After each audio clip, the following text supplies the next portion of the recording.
ele em suas mãos, ó Deus, não só agora, mas em todos os momentos. Amém. Amém, amigão. Deus te abençoe. Vou pegar. Graça e paz, igreja. Nem sabia que os adolescentes gostavam tanto de mim assim. Mas tá bom então, né? Gente, vocês estão bem? Estão bem?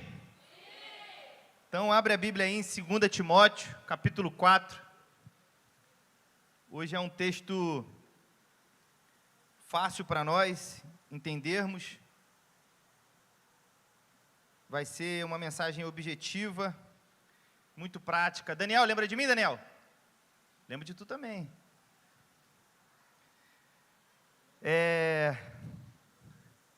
Ainda bem que eu não trouxe a mesma mensagem que eu levei lá na Serra d'Água. Imagina. Eu falei, acho que eu vou levar essa mensagem mesmo, já está pronta. Abrimos aí, 2 Timóteo. Qual o capítulo que eu falei? 2 Timóteo 4.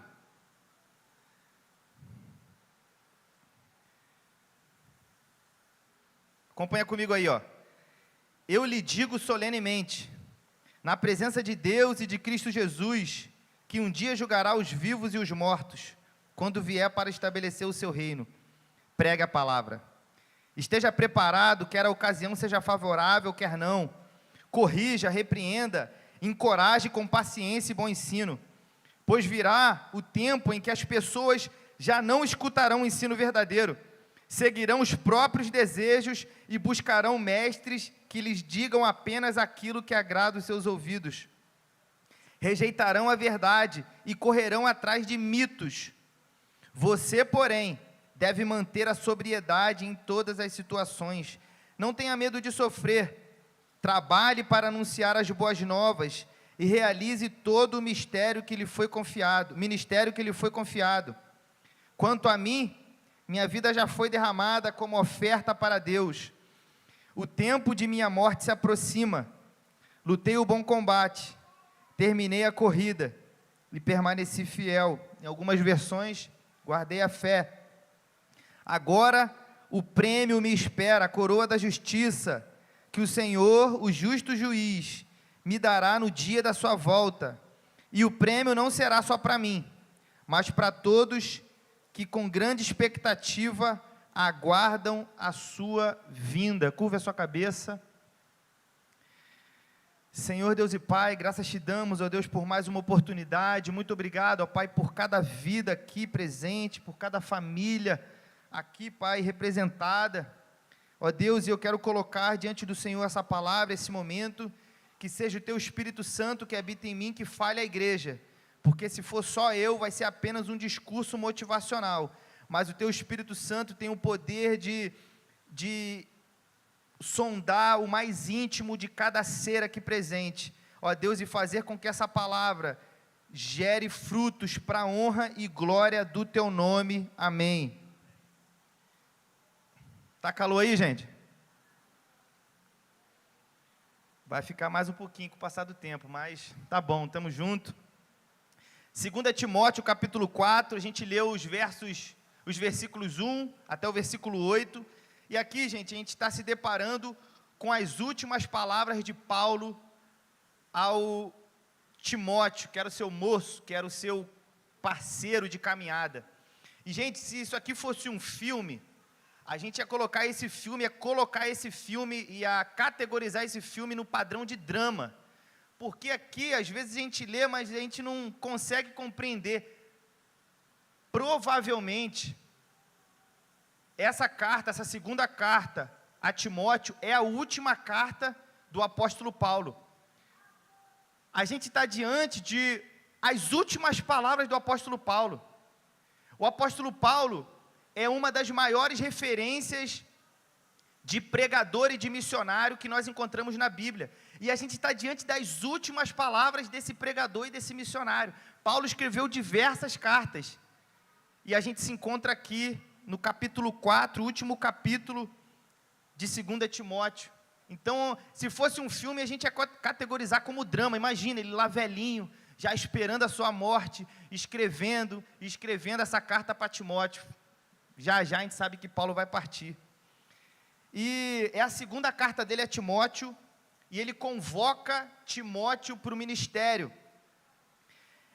E o que leva Paulo, dentro de uma prisão, a escrever uma carta? O último lugar de onde esperaríamos uma carta, ainda mais com o teor da carta de Timóteo, é de uma prisão, gente. Hoje a gente não recebe mais carta, né? Só carta de cobrança, só carta do SPC, né? Serasa. O pastor não recebe isso não, mas lá em casa às vezes chega, SPC e Serasa.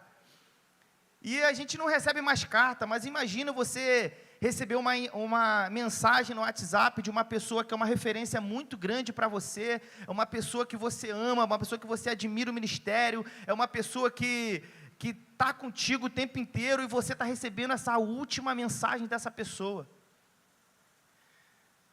Seria para você, quando lesse, talvez, é uma mistura, um mix de alegria, nossa, ele confia em mim, eu vou continuar, mas também de tristeza, porque caramba, o meu mentor está partindo.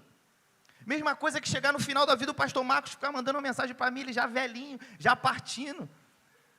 Ele, Bertinho, assume lá. Brincadeira. Mas a gente está diante desse cenário. O apóstolo Paulo, já nos seus últimos instantes de vida, passando o bastão para Timóteo. Antes do capítulo 4, tem 3 capítulos. O primeiro capítulo, Paulo incentiva Timóteo e a igreja à fidelidade. O segundo, o fortalecimento da graça em Cristo. Paulo conversa com Timóteo, fala: Timóteo, olha só, o evangelho que você aprendeu, não foge dele, cara. Não foge, porque vão aparecer vários outros evangelhos, várias outras pessoas falando a respeito desse Cristo, desse Jesus, mas fica no que eu te falei. Terceiro capítulo, alerta sobre a impiedade. Paulo fala para Timóteo: Timóteo, olha só, eu não vou esconder de você, vou falar para você que o ministério pastoral é fácil não, você vai passar por problema. E já fica aqui um alerta para você: se um dia você já estiver ouvindo uma pregação, ou ouvindo alguém, ou considerando que uma pessoa seja um pregador que vai se tornar uma referência para você, se esse cara, ou essa mulher, esse pastor, ou esse pregador estiver falando para você que o evangelho é tranquilo, que o evangelho é fácil, que o evangelho é mil maravilhas, quando você vier para cá, esquece, aí, meu irmão, é só alegria, ele está mentindo. Porque o evangelho vai exigir de nós algumas coisas que nós vamos aprender aqui nessa última carta de Paulo a Timóteo. Diante de tudo isso que Paulo falou, Paulo disse assim, todo mundo é convidado a se perder nesse mundo, todo mundo, ainda mais adolescente e jovem, nós somos, estou me incluindo também, porque eu sou jovem, né? Nós estamos nessa situação de receber esse convite para viver as experiências do mundo. Os adultos também, né? Não vou tirar os adultos dessa realidade não. Nós estamos à mercê desse convite, de aproveitar o mundo. Sai lá da igreja, na igreja você não pode fazer nada, então vem aproveitar o mundo aqui no mundo, aí você é mais livre. Paulo está falando para Timóteo: olha só, todo mundo pode fazer, mas você, Timóteo, você não.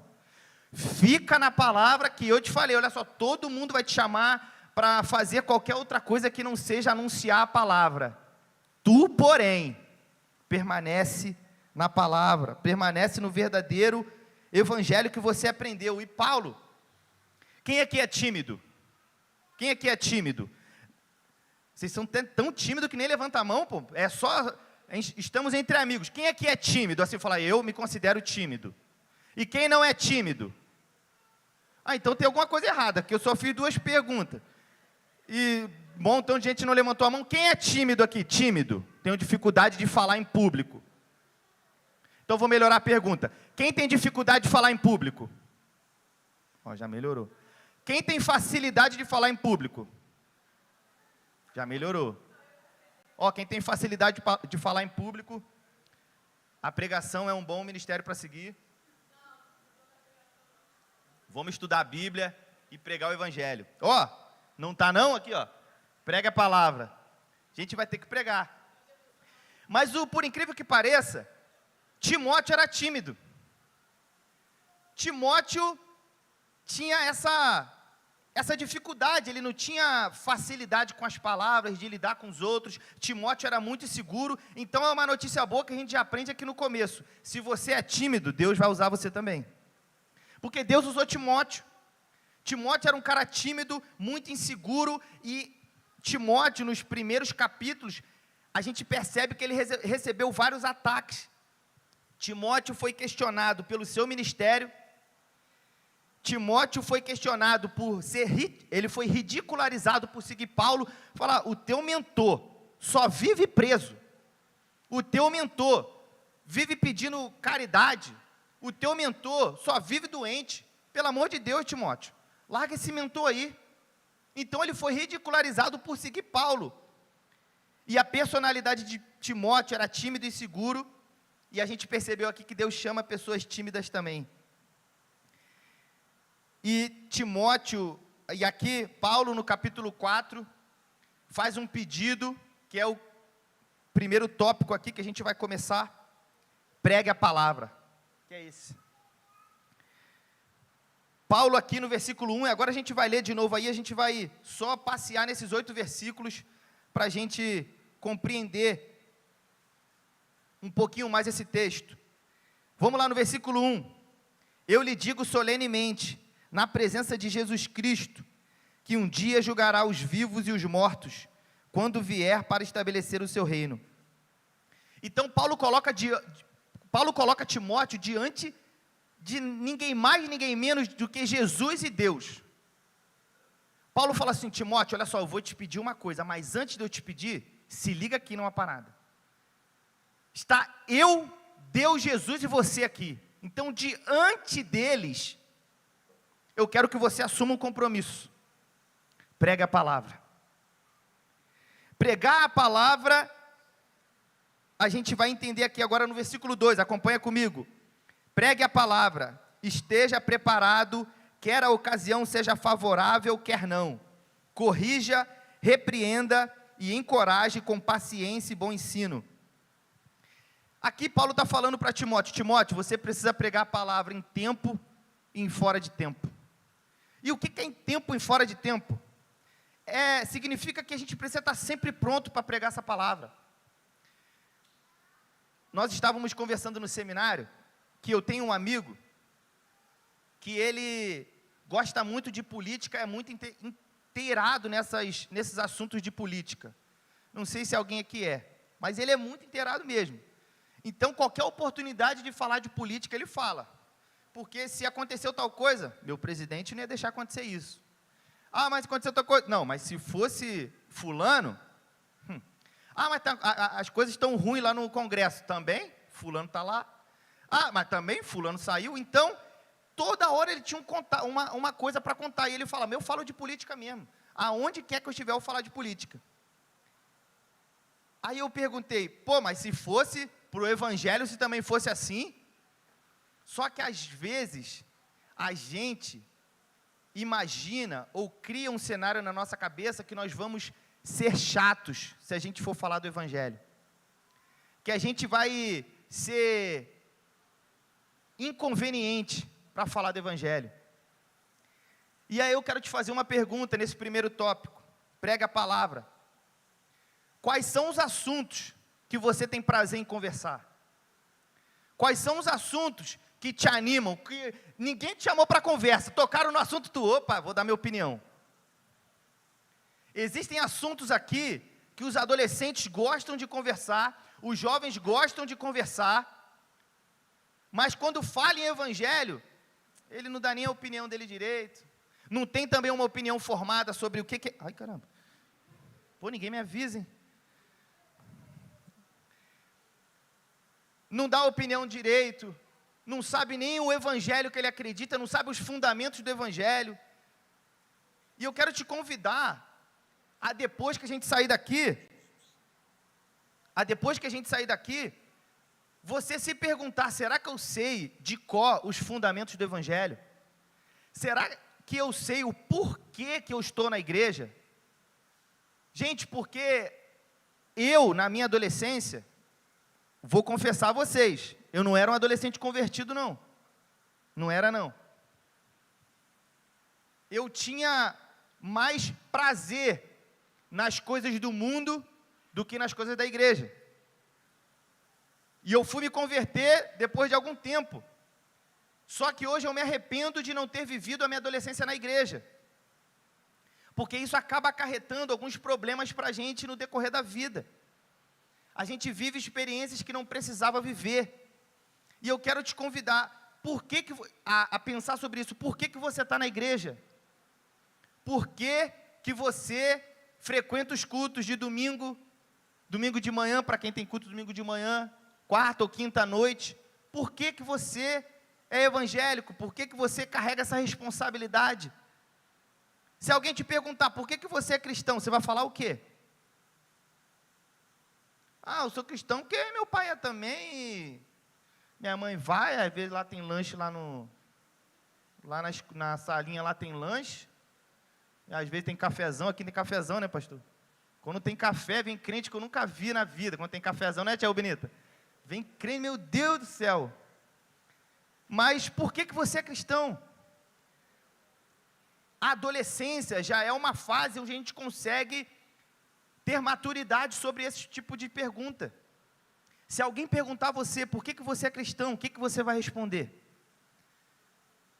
Eu já ouvi falar desse Jesus, mas por que eu devo seguir esse Jesus? O que você vai responder? Aí se eu te perguntar, Ludmilla fez um show esses dias, sabe a música da Ludmilla? Eu sei, aí canta a música da Ludmilla. Aí canta a música de não sei quem. Aí sabe o que aconteceu no Big Brother.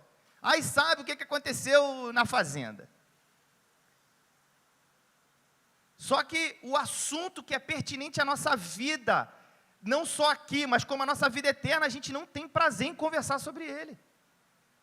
E eu quero te convidar a estimular em você esse prazer de falar a respeito da Bíblia, de falar a respeito de Jesus Cristo, de falar a respeito do Evangelho, e abrir mão um pouco de todo esse conjunto de informação que o mundo tem tentado jogar na nossa mente. Porque, gente, olha só, é muito chamativo, é muito atraente o que o mundo tem para oferecer para nós. É muito atraente, eu não vou mentir aqui a falar assim, não é. Claro que é. Só que nós fomos chamados, nós fomos separados para viver uma vida de adoração ao Senhor. É a mesma coisa que Paulo está falando para Timóteo. Timóteo, o mundo vai viver desse jeito, tu, porém, precisa viver de outro jeito. Porque nós somos diferentes. Eu imagino que Paulo escrevendo lá deve ter olhado tentado assim, mentalmente, né, imaginar Timóteo e falar assim, nós dois somos diferentes, cara. Tu é meu parceiro, estamos juntos. Então, não se mistura com essas paradas, não. Não se mistura, não. Eu sei que vai ser atraente, mas não se mistura, não, Timóteo. Porque o fim é fim de perdição. E a vida que Jesus eternamente tem para oferecer para você, vai exceder muito mais do que os prazeres que esse mundo tem para oferecer. Pregar a palavra em tempo e fora de tempo. E também não somente um tipo de mensagem, aqui corrija, repreenda e encoraje com paciência e bom ensino. Eu não sei se vocês já tiveram oportunidade, mas eu conheço pregadores que só falam de dinheiro. Eu conheço pregadores que só falam do amor de Deus. Deus é amor? É. Mas ele requer de nós responsabilidade. Eu conheço pregadores que só falam a respeito de desenvolvimento pessoal. Eu conheço pregadores que às vezes nem falam. Quando começa a falar, já dá os pulos dele, já fala a língua dele e não tem palavra e ele vai revelando. Eu conheço vários tipos de pregador que seguem apenas uma mensagem. Só que o que Paulo está falando para Timóteo? Prega a palavra. Esteja preparado, quer a ocasião seja favorável, quer não. E no final, corrija. Tem pregador que não corrige. Tem pregador que vê o membro, o adolescente, o jovem, o adulto, os casados, agindo de forma errada e não corrigem. repreenda e encoraje com paciência e bom ensino. É isso que Paulo está falando para Timóteo. Olha só, além de você permanecer no evangelho que você aprendeu, além de você estar preparado em tempo e fora de tempo, não pregue só uma mensagem, Timóteo. Pregue toda a verdade do evangelho de Deus, porque o amor de Deus é verdade, mas eu não posso pregar só o amor. A correção de Deus é verdade, mas eu não posso pregar só a correção. Que Deus quer que nós sejamos prósperos, é uma coisa muito boa, mas isso não é o fundamento da nossa fé. Então, eu não sei, na adolescência eu não tinha esse pensamento, mas chegou na juventude, eu falei, eu quero ser rico. Pelo visto, quem me conhece sabe que eu não cheguei lá, né? Mas, esses desejos, eles alimentam o nosso coração de uma forma que às vezes a gente esquece de priorizar o que é prioridade. Paulo está falando para Timóteo, prioriza o que é prioridade. Em Atos 13, 47, pois assim o Senhor nos ordenou, eu fiz de você luz para os gentios, para que você leve a salvação até os confins da terra. Da mesma forma que Paulo está falando para Timóteo, e capacitando Timóteo para esse chamado, nós somos convidados a ser luz na escola, nós somos convidados a ser luz na faculdade, nós somos convidados a ser luz para a nossa namorada, e a namorada para o namorado. Então, quando na adolescência a gente já se acha, né, como? Agora eu vou dar uma namorada, chegou minha hora, minha mãe liberou. Você precisa ser luz no seu namoro. Você precisa ser luz no seu namoro.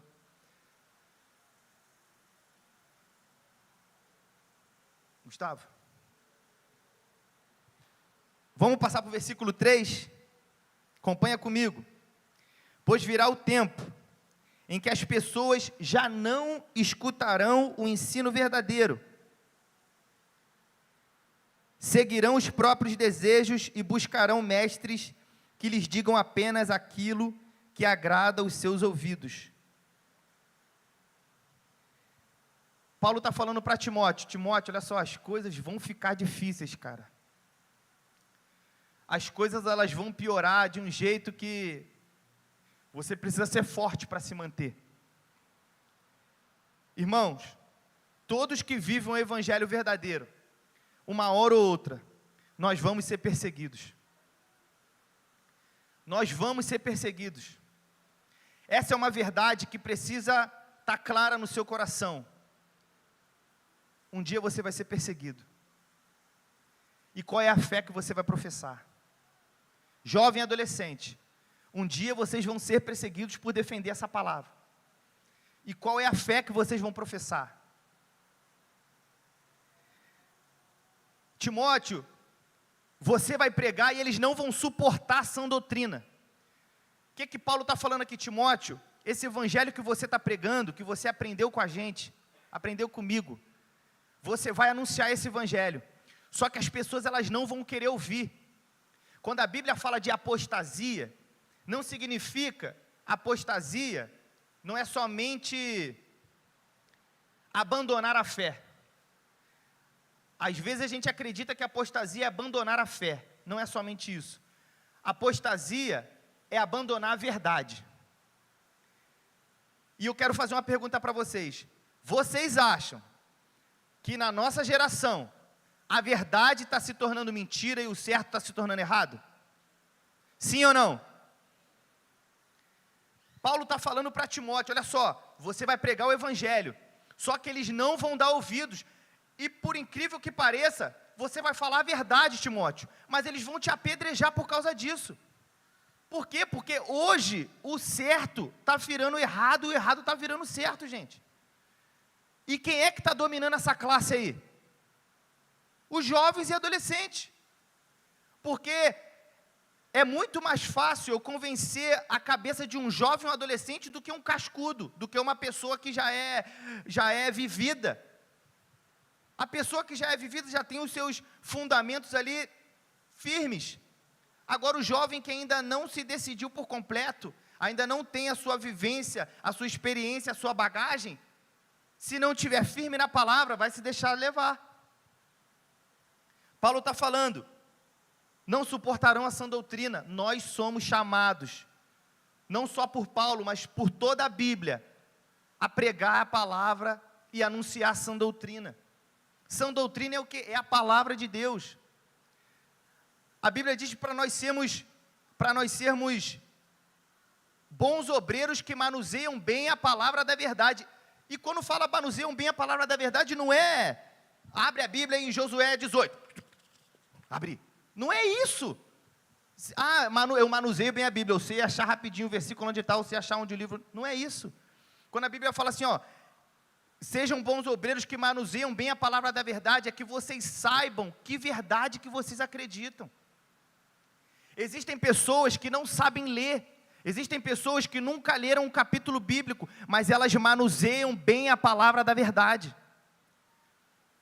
Como tem sido o seu contato com essa palavra da verdade? Irmãos, se você não manusear bem a palavra da verdade, você vai ser transformado pelo que o mundo tem a ensinar. Se você não manusear bem a palavra da verdade, você vai com as outras, vai com a maré. Não tem jeito.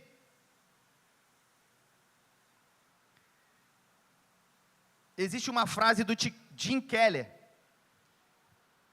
ele faleceu no ano passado, ele fala assim, se você tem um encontro verdadeiro com Jesus, quando você conhece esse Jesus, é impossível não ficar impactado.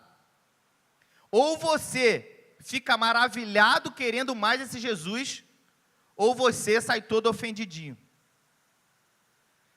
Tim Keller falou assim, quando você tem um encontro com Jesus, ou você quer mais esse Jesus, ou você vai rejeitar ele e falar assim, essa palavra daí é muito contraditória, eu não consigo lidar com isso, eu não vou conseguir viver dessa forma, e você vai e sai. Nós já tivemos acesso a essa palavra, a esse evangelho e a essa verdade. Qual é a reação que você tem tido mediante a isso? Será que você tem desejado mais por Jesus? Ou será que você tem tentado viver uma vida dentro da igreja, mas sem Ele? Jovem, adolescente, onde você tem dedicado seu tempo? Existe uma máxima para quem estuda desenvolvimento pessoal, que é assim, aquilo que você mais dedica tempo é o que mais vai crescer.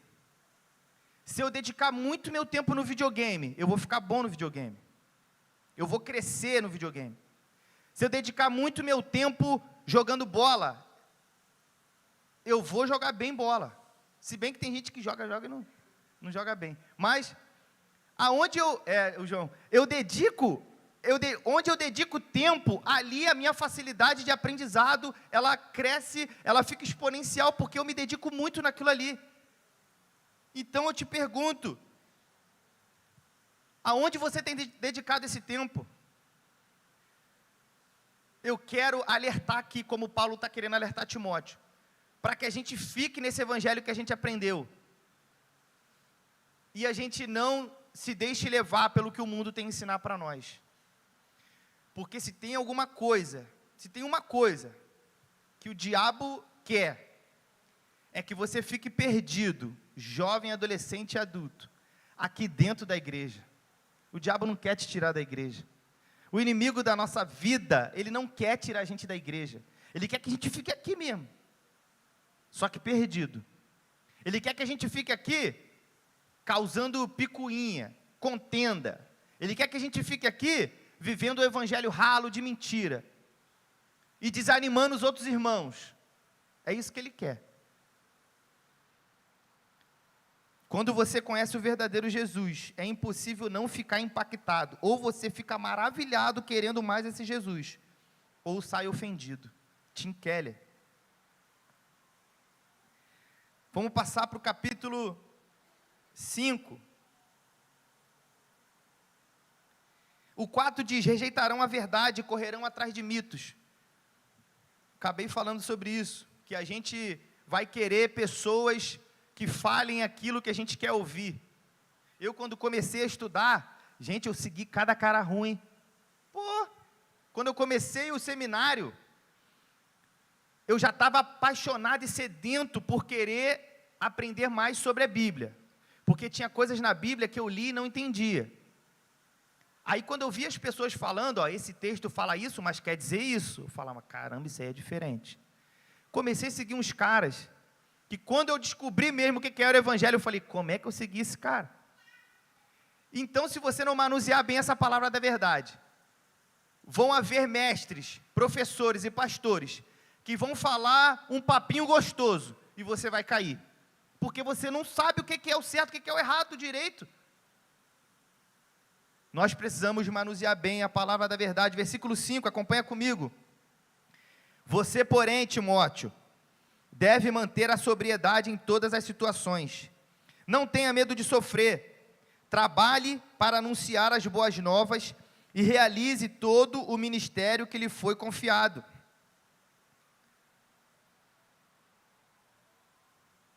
Gente, aqui no início, você, porém, deve manter a sobriedade em todas as situações.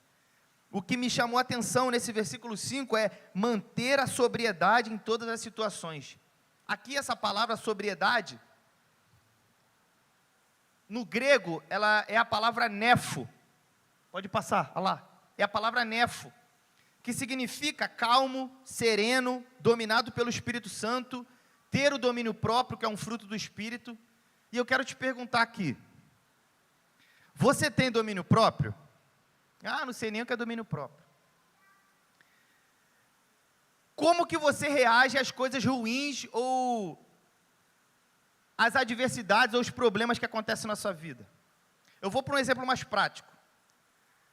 Quando alguém insulta você, como que você reage? Quando alguém ofende você, como que você reage? Tem gente que está na cara desse cara. Às vezes, o desejo meu dá na cara. Eu estava passando ali uma adolescente brincando ali na porta e falou, quebra a perna dele. Quem foi? Foi tu, né? Ele veio quebrar a perna dele. Eu sei que foi brincadeira. Mas, às vezes, esse é o desejo do nosso coração. A gente agir assim por impulso. Fulano fez... Fulano pede por esperar. Vou ligar para ciclano aqui. Sabe o que fulana falou de tu? Vamos lá agora tirar a situação agora, limpa agora. E às vezes a gente não tem esse domínio próprio para agir de forma dominada pelo Espírito Santo. Às vezes às vezes a Juliana fala um negócio para mim que dá vontade de orar por ela. E às vezes eu falo algo para ela também que eu sei que entristece o coração dela. Mas isso é muito remoto, no nosso casamento inteiro quase não aconteceu. Mas na vida, no comum, a gente não sabe reagir às vezes às coisas que acontecem na nossa vida. Às vezes quando a gente chuta, quem é que já chutou a quina do móvel? Que tu fala, soberano, Deus. A gente não sabe reagir. Paulo está falando para Timóteo, olha só, você precisa ser calmo, você precisa ser sereno, você precisa ter domínio próprio. Olha só, quando a gente não tem domínio próprio, quando a gente não sabe agir e reagir nas situações, é como se o nosso coração não tivesse muros. Uma cidade murada era muito comum no Antigo Testamento, mas uma cidade murada só entra e sai quem o rei e a segurança permite. Então não é qualquer um que pode entrar numa cidade murada, nem é qualquer um que pode sair, precisa ter um aviso prévio. Se o nosso coração não tiver esses muros, vai entrar e vai sair qualquer coisa. Nós somos convidados a ter domínio próprio, para criar esses muros no nosso coração. Às vezes, se você se chateou com alguma coisa, não é o pensamento que vier na sua cabeça que você tem que fazer. Paulo está falando, olha só, Timóteo, vão te agredir com palavras, mas tenha domínio próprio. Mantenha sobriedade, fica calmo. E aqui eu quero perguntar para os jovens e adolescentes, respondem na sua cabeça. Você acha que você tem domínio próprio? Ou você age por impulso, quero nem saber, que se lasque, deixe depois que eu resolvo? Ou então você fala assim, eu fiz, mas fiz sem pensar. Eu falei, mas eu tentei segurar, mas não deu. Às vezes a gente age assim. Paulo está falando para Timóteo: construa muros no seu coração. Provérbios 4:23, sobre tudo que deve guardar, guarda o teu coração, porque dele precede as fontes da vida. Paulo praticamente pegou esse versículo e falou assim: Timóteo, guarda o teu coração, adolescente, guarda o teu coração.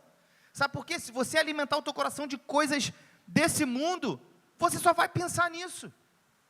Se você alimentar o seu coração de coisas desse mundo, como que você quer manusear bem a palavra da verdade? Não faz sentido.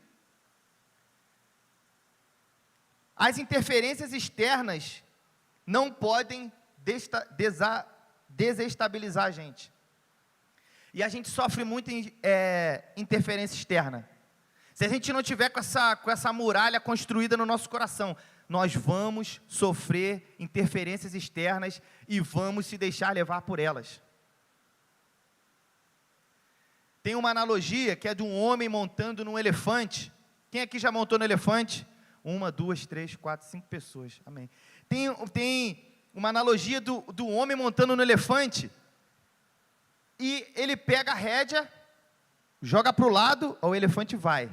Aí ele está como? No elefante. Gira para o outro lado, o elefante vai. Só que tem uma hora que o elefante decide ir para o lado que ele quer. O cara puxa a rédea, o elefante vai, o cara puxa, e o elefante começa a correr.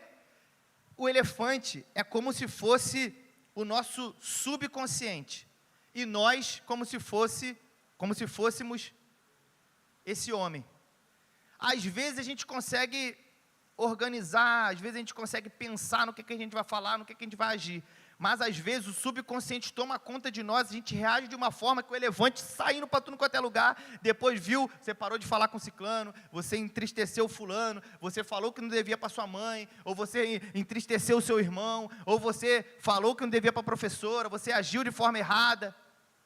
Por quê? Porque a gente às vezes não pensa a respeito do domínio próprio. Não deixa que o elefante domine as suas atitudes. Não deixa. Segue a instrução de Paulo para Timóteo. Tenha domínio próprio, fica calmo.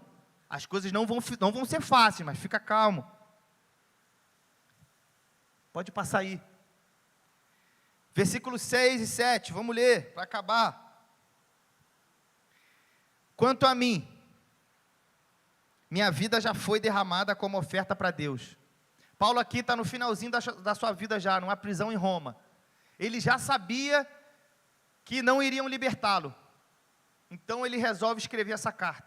Só que Paulo, irmão, ele estava preso no corpo, mas a mente de Paulo estava liberta, estava viajando. A mente de Paulo estava firmada numa fé. Quanto a mim, a minha vida já foi derramada como oferta a Deus. O tempo de minha morte se aproxima. Lutei o bom combate, terminei a corrida e permaneci fiel, guardei a fé. Paulo está ciente que agora ele está diante do último desafio da vida dele. E como um bom soldado, Paulo combateu um bom combate. O que é combater um bom combate? Paulo estava em paz. Paulo estava na beira da morte, mas ele estava em paz, tanto com Deus, quanto com a igreja, tanto com os irmãos e com ele próprio. Paulo sabia, falou assim, eu me entreguei de verdade para esse Deus. Eu fiz o máximo que eu pude, não é mérito de Paulo, mas ele deu o máximo, ele deu a vida dele em prol do evangelho, não é à toa que ele estava preso por causa da palavra. E eu te pergunto, como que você tem combatido e lutado esse combate? Como você tem enfrentado esse desafio da vida, que é seguir a trajetória cristã mediante a isso tudo? Depois ele fala, completei a carreira. Quando Paulo fala que completou a carreira, dá a ideia para a gente daquele corredor que chega lá e corta a fita, chegou lá no final. O adolescente, às vezes, você pode demorar um tempinho para chegar nesse final, mas passa assim, voando. Lembra, Cátia, quando tu tinha 15 anos, 16? mais ou menos. Passa voando. Eu, ano passado, fiz 31 anos. Passou voando. Tem um cara de 31, o outro fez assim. Tem um cara de 31 mesmo, não, tem um cara de 26. Mas passa voando. Passa voando. E eu te pergunto, como é que você tem combatido esse combate na adolescência? Como que você tem vivido a sua vida de cristão? Ah, tem aquele cristão, né, que às vezes até o pastor Armandinho brinca aqui, que é o 007. Ninguém sabe que ele é cristão, irmão. Se hoje eu olhar no seu Instagram, eu vou saber que você é cristão ou não é cristão? Aí, peguei pesado agora. Oi? Se eu olhar a sua rede social, as suas postagens, eu vou saber se você é cristã ou você é um crente 007, que ninguém sabe, você é um espião da Marvel. Como que você tem combatido o bom combate? Paulo finaliza o versículo 7, guardei a fé. Não significa que Paulo chegou lá no final do dia, pegou a fé, vou levar a fé comigo, botou no bolso. Não, Paulo falou assim, ó, eu guardei a fé, guardar a fé é cultivar a fé, eu cuidei da minha fé, todo esse tempo que eu servi ao Senhor, eu cuidei da minha fé. Paulo está falando, olha só, Timóteo, eu guardei a fé, que sirva de exemplo para você também, guarda a sua fé, porque vão tentar tirar a fé da gente, vão tentar colocar qualquer ídolo na nossa cabeça para que a gente possa seguir. Precisamos guardar nossa fé. Filipenses 3:13 diz assim, ó, irmãos, não penso que eu mesmo já tenha alcançado, mas uma coisa faço, esquecendo-me das coisas que ficam para trás e avançando para as coisas que estão adiante, prossigo para o alvo, a fim de ganhar o prêmio do chamado celestial de Deus em Cristo Jesus. Que prêmio é esse? Paulo vai falar agora aqui no versículo 8 para a gente acabar, lê comigo.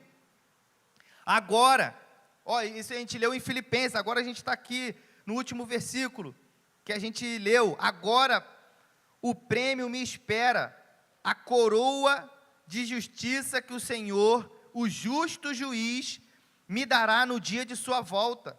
E o prêmio não será só para mim, mas para todos que com grande expectativa aguardam a sua vinda.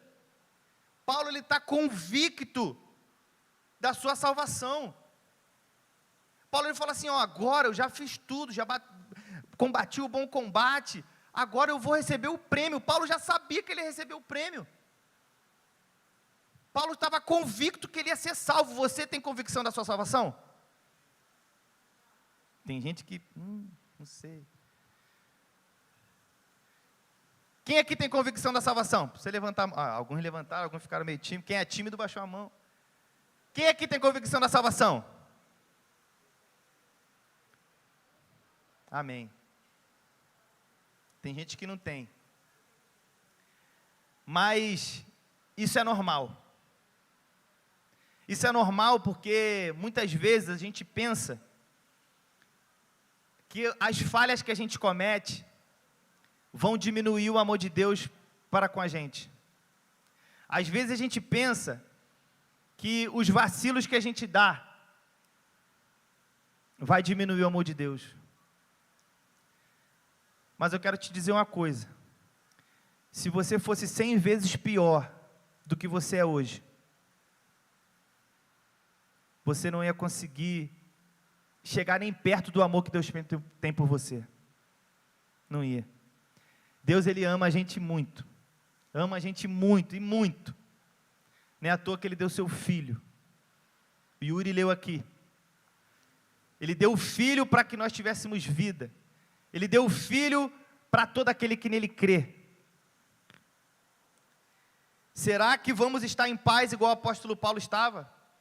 Irmãos, tem gente que no leito de morte, ou então já está no final da sua vida, quer sair pedindo perdão para todo mundo, chama que, quem é bilionário, tem uma história de um bilionário, que ele chegou lá no leito de morte, tu acha que ele pediu o dinheiro dele? Tu acha que ele teve preocupação, traz por favor meus cavalos, minhas 500 cabeças de gado, traz tudo para cá. Quem mora na Serra d'Água tem assim muita cabeça de gado, né? muita riqueza. Então às vezes pode passar isso na nossa cabeça, quando eu estiver ali nos meus últimos momentos, traz toda a minha riqueza, que eu quero morrer com as minhas riquezas tudo do meu lado. Não, quando a gente está nos nossos últimos momentos, a gente quer passar um tempo a mais com a minha mãe. Eu quero passar um tempo a mais com meu irmão, quero pedir perdão para o meu irmão. Estou anos sem falar com meu irmão, quero pedir perdão para minha mãe. Chateei minha mãe, e aquilo eu levei por muitos anos, e eu não pedi perdão para minha mãe, então no final da vida eu quero pedir perdão para ela. Será que você está em paz? Será que você tem convicção da sua salvação? Falando em salvação, num curso de salva-vidas, o salva-vida, ele estava direcionando o curso ali, aí, ele encenando ali com o pessoal, ele falou assim, ó, quando a gente for salvar a vida, primeiro, agora eu vou pensar, pense comigo aqui, tem uma pessoa se afogando na praia, Júlia, uma pessoa se afogando na praia, eu sou o salva-vida, você é a salva-vida, qual é a primeira atitude? Oi? Entrar na água para quê? Aí você salva a pessoa como? Oi? Nadando, aí você nadou e você vai fazer o quê? Chegou lá na pessoa. Tirar da água. Quem não sabe nadar nem entra, porque vai morrer junto. Quem não sabe nadar, o que que faz? Não entra. Mas vamos lá, qual é o papel de salva-vida? A gente entra, tira a pessoa da água. Qual o segundo passo? Beleza, tirei a pessoa da água, Júlia, pensa comigo aqui, estamos nós dois. Tiramos a pessoa da água, a pessoa está aqui desmaiada, agora o que eu faço? Esqueceu, nunca salvou uma vida, né, Júlia? Tá certo.